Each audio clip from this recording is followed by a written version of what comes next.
എല്ലാവർക്കും ജുറാസ് കൊമേഴ്സിന്റെ പുതിയൊരു വീഡിയോയിലേക്ക് സ്വാഗതം. ഇത് നമ്മുടെ ഏറ്റവും അവസാനത്തെ വീഡിയോ ആണ്. BRMന്റെ ലാസ്റ്റ് പാർട്ടാണ്.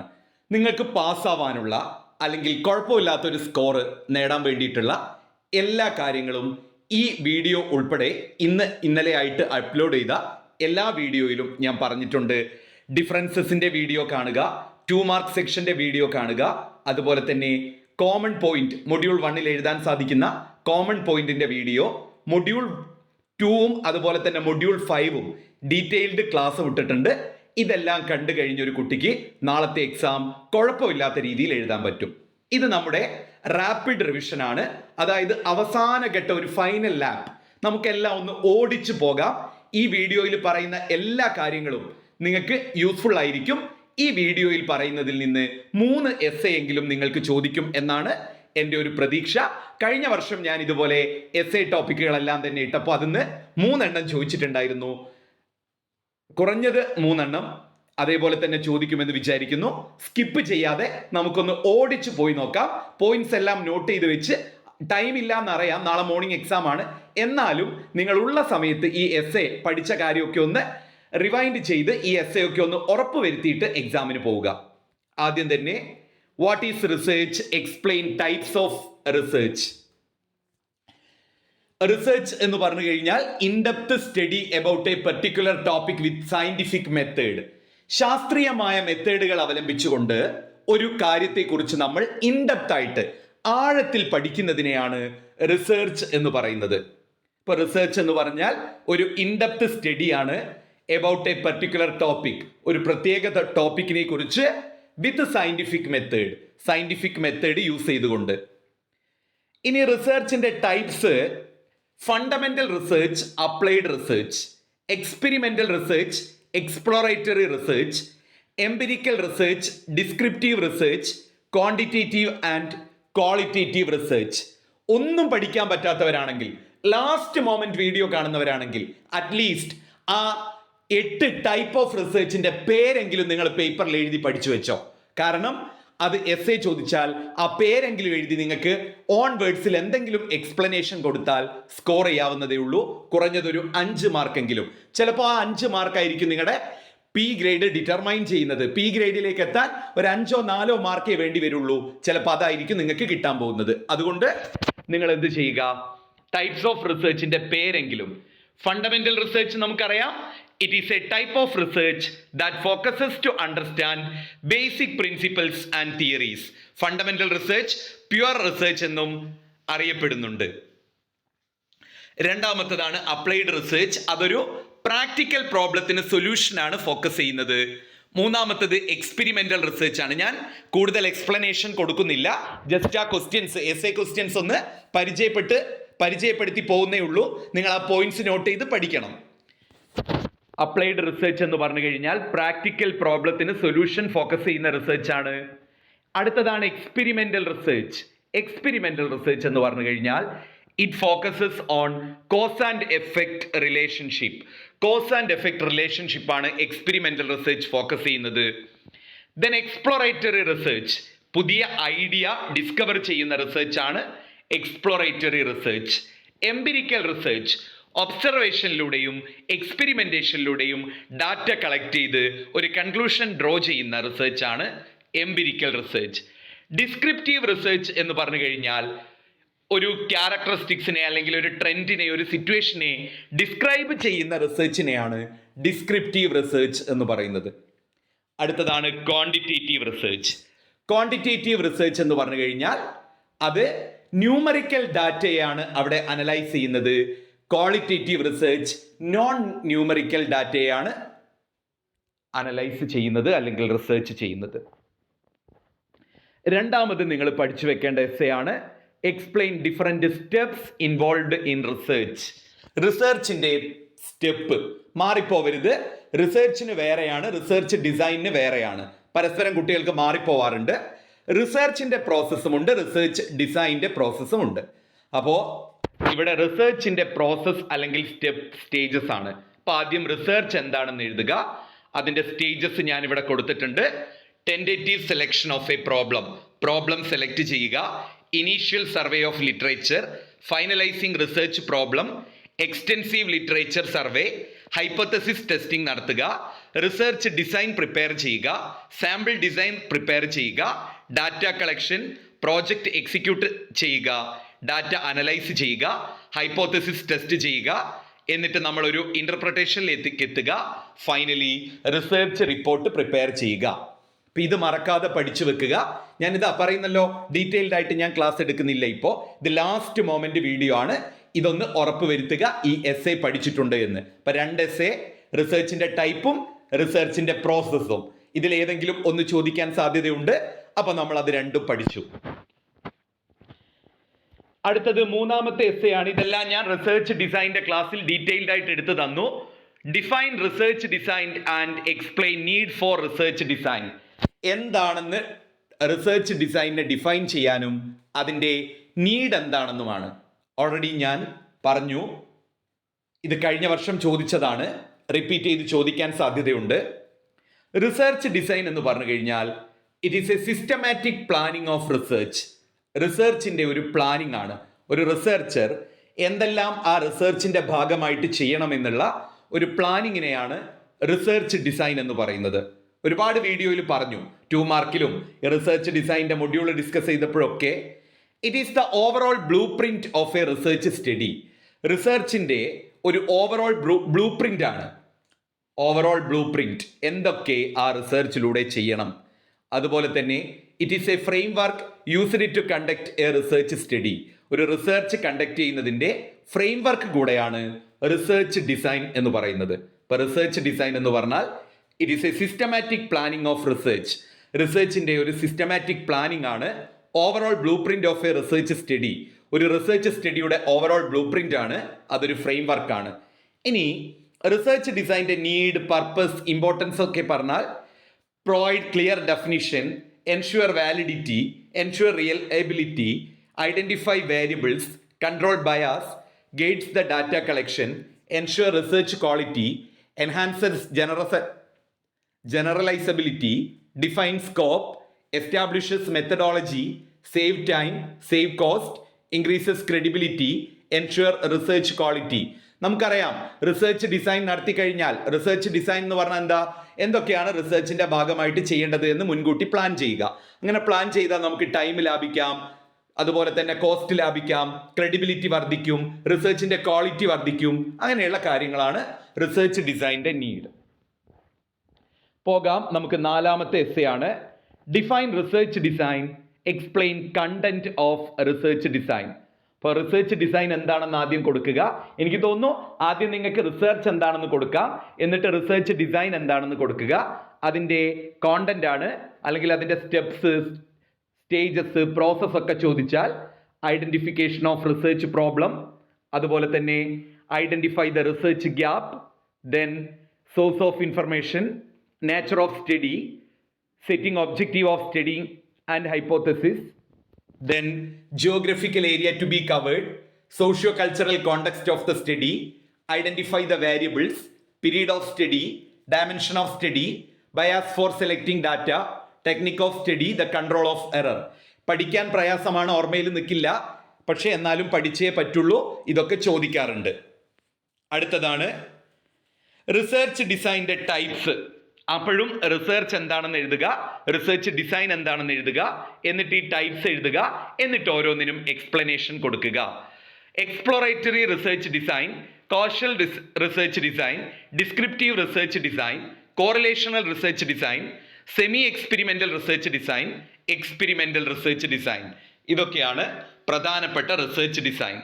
ഓക്കെ, ഇപ്പോൾ റിസർച്ച് ഡിസൈനിന്റെ ചാപ്റ്ററിൽ ഞാൻ ഡീറ്റെയിൽഡ് ആയിട്ട് പറഞ്ഞിട്ടുണ്ട്, അതുകൊണ്ട് ഞാൻ അതിന്റെ എക്സ്പ്ലനേഷൻ ഇവിടെ പറയുന്നില്ല. 6ാമത്തേതാണ് എസെൻഷ്യൽ കോൺസെപ്റ്റ്. അവിടെ എന്നോട് എസ് എ ക്വസ്റ്റ്യനിൽ ഒരു മാറ്റം വന്നിട്ടുണ്ട്. Define research design, explain concept of research design എന്നത് നിങ്ങൾ തിരുത്തി വായിക്കണം. അപ്പോൾ റിസർച്ച് ഡിസൈനിന്റെ കോൺസെപ്റ്റ് ആണ് dependent and independent variable, extraneous variable, control variable, confound variable, research hypothesis, experimental and non-experimental hypothesis, experimental and control group, treatment, experiment unit. ഇതൊക്കെയാണ് essential concept of research design. അടുത്തതാണ് explain frequently used scaling techniques in social science. മുൻവർഷം ചോദിച്ചതാണ്. Social സയൻസിൽ ഉപയോഗിക്കുന്ന പ്രധാനപ്പെട്ട scaling techniques. പഠിക്കാൻ പറ്റുന്നില്ലെങ്കിൽ വേണമെങ്കിൽ നിങ്ങൾ സ്കിപ്പ് ചെയ്തോളൂ, എന്നാലും ഇത് ഇമ്പോർട്ടൻ്റ് ആണ്. 2 രീതിയിലുള്ള സ്കെയിലിംഗ് ടെക്നിക്സ് ആണുള്ളത്. റേറ്റിംഗ് സ്കെയിലും അതുപോലെ തന്നെ റാങ്കിങ് സ്കെയിലും. റേറ്റിംഗ് സ്കെയിൽ എന്ന് വെച്ച് കഴിഞ്ഞാൽ ആട്രിബ്യൂട്ട്സ് ജഡ്ജ് ചെയ്യാൻ വേണ്ടിയിട്ടാണ്. റാങ്കിങ് എന്ന് പറഞ്ഞാൽ ആ ഒരു പ്രിഫറൻസ് റാങ്ക് ചെയ്യാൻ വേണ്ടിയിട്ടാണ്. റേറ്റിംഗ് സ്കെയിലിൽ വരുന്നത് dichotomous scale, category scale, Likert scale, semantic scale, itemised rating scale, numerical scale, graphic rating scale, fixed scale, അതുപോലെ തന്നെ റാങ്കിങ് സ്കെയിലിൽ വരുന്നത് paired comparison, comparative scale, forced choice, non comparative scale, continuous rating scale, line marketing scale ഒക്കെയാണ്. അടുത്തതാണ് what is data analysis, discuss in detail statistical tools for data analysis. എന്താണ് data analysis എന്നും ഏതെല്ലാം statistical tools ആണ് data അനാലിസിസിന് use ചെയ്യുന്നത് എന്നും നമുക്കറിയാം. Data analysis means analysis of data. Researcher collect ചെയ്ത് പ്രോസസ്സ് ചെയ്തിട്ടുള്ള ഡാറ്റയെ അനലൈസ് ചെയ്യുന്നതിനെയാണ് ഡാറ്റ അനാലിസിസ് എന്ന് പറയുന്നത്. It is a systematic process of analysing data by using statistical techniques. വിവിധ തരത്തിലുള്ള സ്റ്റാറ്റിസ്റ്റിക്കൽ ടെക്നിക്കുകൾ ഉപയോഗിച്ചുകൊണ്ട് ഡാറ്റയെ അനലൈസ് ചെയ്യുന്ന ആ ഒരു സിസ്റ്റമാറ്റിക് പ്രോസസ്സിനെയാണ് ഡാറ്റ അനാലിസിസ് എന്ന് പറയുന്നത്. ഇനി ഏതെല്ലാം സ്റ്റാറ്റിസ്റ്റിക്കൽ ടൂൾസ് ആണ് ഉപയോഗിക്കുന്നത്? മെഷേഴ്സ് ഓഫ് സെൻട്രൽ ടെൻഡൻസി ഉണ്ട്. അതിൽ mean, median, mode, geometric mean, harmonic mean, weighted arithmetic mean. Measures of dispersion ഉണ്ട്. അതിൽ range, mean deviation, quartile deviation, standard deviation. Other measures ഉണ്ട്. Index number, correlation, regression, ANOVA, MANOVA, hypothesis test. അടുത്തത് data പ്രോസസ്സിങ്ങും what are the component of data പ്രോസസ്സിങ്ങുമാണ്. Data പ്രോസസ്സിങ്ങും അതിൻ്റെ കോമ്പോണൻസും. Data processing എന്ന് പറഞ്ഞു കഴിഞ്ഞാൽ processing of data. It is the process of editing, coding, classification and tabulation of data. Data processing എന്ന് പറഞ്ഞു കഴിഞ്ഞാൽ ഡാറ്റയെ എഡിറ്റ് ചെയ്യുക, കോഡ് ചെയ്യുക, ക്ലാസിഫിക്കേഷൻ ചെയ്യുക, ടാബുലേഷൻ ചെയ്യുക എന്നതാണ്. അതിൻ്റെ സ്റ്റേജ് അല്ലെങ്കിൽ കോമ്പണന്റ് എന്ന് പറയുന്നത് എഡിറ്റിങ്ങും കോഡിങ്ങും ക്ലാസിഫിക്കേഷനും ടാബുലേഷനുമാണ്. ഇപ്പോൾ എഡിറ്റിംഗ് ഒക്കെ നമ്മൾ 2 മാർക്കിൽ ഡിസ്കസ് ചെയ്തിട്ടുണ്ട്, അതുകൊണ്ട് ഞാൻ പറയുന്നില്ല. എഡിറ്റിംഗ്, കോഡിങ്ങിൻ്റെ റൂള് കാര്യങ്ങൾ എഴുതണം. എസ്സേ ആണല്ലോ. ക്ലാസിഫിക്കേഷൻ 4 ടൈപ്പ് ഉണ്ട്. Qualitative, quantitative, geographical, chronological. ക്ലാസിഫിക്കേഷൻ്റെ ഒബ്ജക്റ്റീവ് എസ്സേയിൽ എഴുതി വെക്കാം. കമ്പാരിസൺ ഫെസിലിറ്റേറ്റ് ചെയ്യുന്നു. കോംപ്ലക്സ് ഡാറ്റയെ സിംപ്ലിഫൈ ചെയ്യുന്നു. Facilitate easy identification of data. Table നോക്കിയാൽ നമുക്ക് ഡാറ്റയെ എളുപ്പത്തിൽ ഐഡന്റിഫൈ ചെയ്യാം. ഡാറ്റ അനാലിസിസ് ഉണ്ട്. ഡിസിഷൻ മേക്കിങ്ങിന് ഉപയോഗിക്കാം. പിന്നെ ടാബുലേഷൻ എന്താണ്? Arrangement of data into columns and rows are called tabulation. ഡാറ്റയെ നമ്മൾ ടേബിളിന്റെ രൂപത്തിൽ റോസ് ആൻഡ് കോളംസ് ആയിട്ട് അറേഞ്ച് ചെയ്യുന്നതിനെയാണ് ടാബുലേഷൻ എന്ന് പറയുന്നത്. അതിന്റെ ഒബ്ജക്റ്റീവ് ഡാറ്റയെ സിംപ്ലിഫൈ ചെയ്യാം, കമ്പാരിസൺ നടത്താം, സ്പേസ് സേവ് ചെയ്യാം, റെഫറൻസിന് പ്രൊവൈഡ് ചെയ്യാം, എറേഴ്സ് ലൊക്കേറ്റ് ചെയ്യാം. അതൊക്കെയാണ്. അടുത്തതാണ് 10ാമത്തെ essay. Narrate generally accepted principles of tabulation. ടാബുലേഷന്റെ പ്രിൻസിപ്പൽസ് ചോദിച്ചിട്ടുണ്ട്. ഇത് മുൻവർഷം ചോദിച്ച ക്വസ്റ്റ്യൻ ആണ്. ടാബുലേഷൻ എന്താണെന്നും ഒബ്ജക്റ്റീവും നമുക്കറിയാം. ടാബുലേഷന്റെ principle table should be clear. Table എപ്പോഴും ക്ലിയർ ആയിട്ട് മനസ്സിലാവുന്നതായിരിക്കണം. Table should be accurate. Table accurate ആയിരിക്കണം. Table should be simple table ആയിരിക്കണം. Table should have clear title. ടേബിളിന് നല്ലൊരു ടൈറ്റിൽ ഉണ്ടാവണം. Do not use ditto mark ഉപയോഗിക്കാൻ പാടില്ല. Table should be suit to the size of പേപ്പറിൽ സ്യൂട്ട് ചെയ്യുന്ന രീതിയിലായിരിക്കണം table. Captions arranged in a systematic manner. ടേബിളിനൊരു ക്യാപ്ഷൻ ഉണ്ടാകും, അത് സിസ്റ്റമാറ്റിക് ആയിട്ട് അറേഞ്ച് ചെയ്യണം. All items in the table should be properly arranged. ടേബിളിലെ എല്ലാ ഐറ്റംസും നല്ല രീതിയിൽ അറേഞ്ച് ചെയ്യണം. All the columns figures are to be properly aligned. കോളവും ഫിഗറും എല്ലാം നല്ല രീതിയിൽ അലൈൻ ചെയ്യണം. Abbreviation should be avoided. Short forms ഉപയോഗിക്കാൻ പാടില്ല. Explanatory footnote should be given. എന്തെങ്കിലും ഐറ്റത്തിന് എക്സ്പ്ലനേഷൻ വേണമെങ്കിൽ ഫുട് നോട്ട് ആയിട്ട് കൊടുക്കാം. ഇനി 11ാമത്തെ എസ്സേ ആണ് what is research report. Explain types of research report. Already നിങ്ങൾ എൻ്റെ റിസർച്ച് റിപ്പോർട്ടിൻ്റെ ചാപ്റ്ററിൽ കണ്ടിട്ടുണ്ടാകും വീഡിയോയിൽ. അപ്പോൾ ആദ്യം റിസർച്ച് എന്താണെന്ന് എഴുതുക, എന്നിട്ട് റിപ്പോർട്ട് എന്താണെന്ന് കൊടുക്കുക. പ്രധാനമായിട്ടും oral, written, popular, technical, feasibility അതിനെ എക്സ്പ്ലെയിൻ ചെയ്ത് എഴുതുക. Oral report, written report, popular report, technical report and feasibility report. ഇത്രയുമായിരിക്കും റിപ്പോർട്ട്. ദെൻ അടുത്തതാണ് 12ാമത്തെ essay topic. What is research report? Explain various content of a research report, അല്ലെങ്കിൽ depict the layout of research report. Research റിപ്പോർട്ടിന്റെ format അല്ലെങ്കിൽ content അല്ലെങ്കിൽ ലേ out ആണ്. അപ്പൊ ആദ്യം റിസർച്ച് എന്താണ്, അതിന്റെ ഫോർമാറ്റ് എഴുതുക. ഓൾറെഡി ഞാൻ പറഞ്ഞു, നമ്മുടെ ചാനൽ ഇതുവരെ സബ്സ്ക്രൈബ് ചെയ്യാത്തവരാണെങ്കിൽ സബ്സ്ക്രൈബ് ചെയ്യുക. ഓക്കെ, അപ്പോൾ ലേ ഔട്ടിൽ ഇങ്ങനെയാണ് വരുന്നത്. പ്രിലിമിനറീസും ടെക്സ്റ്റും റെഫറൻസ് മെറ്റീരിയലും ഈ ടേബിൾ എല്ലാവരുടെ മൈൻഡിലും ഓർമ്മയുണ്ടെന്ന് വിചാരിക്കുന്നു. നല്ല രീതിയിൽ എസ്സേ എഴുതുക. അടുത്തതാണ് explain steps in preparing research report. ഞാൻ ഓൾറെഡി ഒരു ട്യൂഷന്റെ കാര്യം അനൗൺസ് ചെയ്തിട്ടുണ്ടായിരുന്നു. താല്പര്യമുള്ള കുട്ടികളെ എത്രയും പെട്ടെന്ന് ജോയിൻ ചെയ്യുക. കാരണം ലിമിറ്റഡ് സീറ്റാണ്, 1-to-1 അറ്റൻഷൻ കൊടുക്കാൻ വേണ്ടിയിട്ടാണ്. അതുപോലെ നിങ്ങൾ ഈ അവസാന നിമിഷം ഒരുപാട് കുട്ടികൾ പ്രയാസപ്പെടുന്നുണ്ട് പഠിക്കാൻ വേണ്ടിയിട്ട്, PDF കിട്ടാൻ വേണ്ടിയിട്ട്. ഈ കാര്യങ്ങളെല്ലാം നിങ്ങൾക്ക് നേരത്തെ തന്നെ 2 മാർക്ക്, എസ്സേ 5 മാർക്ക്, അങ്ങനെ പരീക്ഷയ്ക്ക് റിപ്പീറ്റഡ്ലി വരുന്ന ക്വസ്റ്റ്യൻസ് എല്ലാം കോൺസെൻട്രേറ്റ് ചെയ്ത്, അതുപോലെ തന്നെ പ്രോബ്ലംസ് ആണെങ്കിലും തിയറി ആണെങ്കിലും അതിൻ്റെ PDF പ്രൊവൈഡ് ചെയ്യുന്നുണ്ട്. സിമ്പിളായിട്ട് നിങ്ങളെ പഠിപ്പിച്ചെടുക്കുക. അതായത് ചുമ്മാ ക്ലാസ് എടുത്ത് പോകുമായിരിക്കില്ല, നിങ്ങളെ എൻ്റെ കൂടെ തന്നെ പഠിപ്പിച്ചെടുക്കുന്ന ഒരു സിസ്റ്റമാണ് ഞാൻ സാധാരണ ചെയ്യാറ്. അപ്പോൾ അതിന് താല്പര്യമുള്ള കുട്ടികൾ പെട്ടെന്ന് തന്നെ ഒന്ന് ജോയിൻ ചെയ്യുക.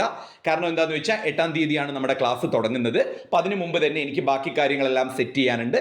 അപ്പോൾ താല്പര്യമുള്ളവരെല്ലാവരും വന്ന് ജോയിൻ ചെയ്യുക. എക്സാമിൻ്റെ തിരക്കിൽ ഇതിനു വേണ്ടി ഒരു 5 മിനിറ്റ്സ് നിങ്ങൾ മാറ്റി വെക്കുക. ഓക്കെ, അപ്പോൾ എനിക്ക് വാട്സപ്പിൽ മെസ്സേജ് അയച്ചാൽ മതി, അല്ലെങ്കിൽ കോൾ ചെയ്താൽ മതി എൻ്റെ നമ്പറിലേക്ക്.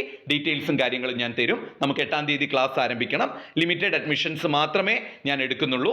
ഓക്കെ, അപ്പോൾ റിസർച്ച് റിപ്പോർട്ടിൻ്റെ സ്റ്റേജ് അല്ലെങ്കിൽ സ്റ്റെപ്സ് ഉണ്ടാകും. അതാണ് അണ്ടർസ്റ്റാൻഡിങ് ദ റിപ്പോർട്ട് ബ്രീഫ്, അതുപോലെ collect material and data, make overall report format, detailed outline, report draft ചെയ്യുക, ഫൈനൽ ഡ്രാഫ്റ്റ് എഡിറ്റ് ചെയ്യുക, ഡോക്യുമെന്റേഷൻ, അതുപോലെ തന്നെ പ്രോസസ്സിംഗ് ആൻഡ് പബ്ലിഷിംഗ്. എൻ്റെ വീഡിയോ ഇത് മാത്രം കാണുന്നവരാണെങ്കിൽ ഞാനിത് അവസാനഘട്ട റിവിഷൻ ആയതുകൊണ്ടാണ് ഓടിച്ചു പോകുന്നത്. ഇതെല്ലാം ഞാൻ ഡീറ്റെയിൽഡ് ക്ലാസ് ഇട്ടിട്ടുണ്ട്. അടുത്തതാണ് 14ാമത്തെ essay. What is sampling? What are the different types of sample design? അല്ലെങ്കിൽ what is sampling? What are the various types of sampling methods? അല്ലെങ്കിൽ what are the important sampling methods? Sampling ഡിസൈൻസിൻ്റെ techniques, methods ഒക്കെ ചോദിച്ചാൽ എന്നല്ല, അതില്ലാത്ത question paper ഇല്ല എന്ന് വേണമെങ്കിൽ പറയാം. ടൈപ്സ് അല്ലെങ്കിൽ മെത്തേഡ്സ് അല്ലെങ്കിൽ ടെക്നിക്സ് ഓഫ് സാമ്പിളിംഗ്, പ്രോബബിലിറ്റി സാമ്പിളിങ്ങും നോൺ പ്രോബബിലിറ്റി സാമ്പിളിങ്ങും. പ്രോബബിലിറ്റിയിൽ തന്നെ simple random sampling, stratified random, systematic, cluster, multi stage. Non പ്രോബബിലിറ്റിയിൽ convenience, purposive, quota, snowball, accidental. നന്നായിട്ട് ഈ ടേബിൾ വരച്ച് എക്സ്പ്ലെയിൻ ചെയ്ത് എഴുതി കൊടുക്കുക. ഇനി 15ാമത്തെ എസ്സേ എന്ന് പറയുന്നത് 1ാമത്തെ മൊഡ്യൂളിൽ നിന്ന് feature, objective, aim, purpose, need, function, role, significance, advantage, uses, benefit എന്ത് ചോദിച്ചാലും ഈ കോമൺ പോയിന്റ്സ് എഴുതി വെച്ചാൽ മതി 1ാമത്തെ മൊഡ്യൂളിൽ നിന്ന്. അതായത് ബിസിനസ് റിസർച്ചിൻ്റെ അല്ലെങ്കിൽ റിസർച്ചിൻ്റെ feature, objective, aim, purpose, need, function, role, benefit എല്ലാം ചോദിച്ചാൽ facilitate managerial decision making, discovery of new knowledge, systematic and objective process, determine cost or profitability, അങ്ങനെയുള്ള പോയിന്റ്സ് ഓൾറെഡി ഡിസ്കസ് ചെയ്തുകൊണ്ട് ഞാൻ ഡീറ്റെയിൽഡ് ആയിട്ട് പറയുന്നില്ല. ടെൻഷൻ അടിക്കാതെ എല്ലാവരും നാളത്തെ റിസർച്ചിന്റെ എക്സാം നന്നായിട്ട് എഴുതുക. Thank you.